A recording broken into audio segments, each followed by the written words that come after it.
کبھی کبھار سخت افسوس ہوتا ہے کہ ہماری حکومت سود پر سود لیتی جا رہی ہے، سود پر سود. اور ابھی اس بجٹ میں جو ایک چیز میں نے دیکھی ہے، ہم سود تو لے رہے ہیں، سود پر دوسرے لوگوں سے، دنیا سے پیسے لے رہے ہیں.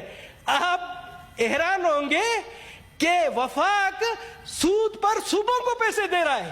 میں نے سنا ہے، بلکہ میں نے پڑھا بھی ہے. میں آپ کو ترجمہ سناتا ہوں. سورہ بقرہ سورہ نمبر 278 میں ہے، اے ایمان والو اللہ سے ڈرو اور جو کچھ سود کا بقایا ہے اس کو چھوڑ دو اگر تم ایمان والے ہو.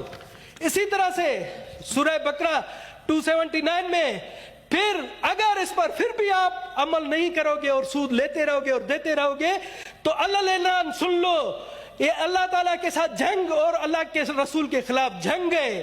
اور اگر تم توبہ کر لو گے تو تم کو تمہارے اصل اموال مل جائیں گے، نہ تم پر کسی پر ظلم کر پاؤ گے اور نہ ہی تم پر ظلم کر پائے گا.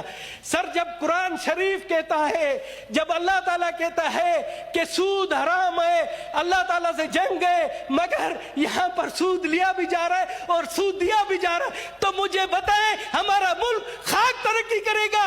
اور آپ سمجھتے ہیں، آپ کہتے ہیں کہ جی آپ کا قانون قرآن و سنت سے ہٹ کر نہیں ہے. بحیثیت غیر مسلم بھی مجھے شرم آتی ہے کہ آپ یہ منافقت کا کام کر رہے ہیں.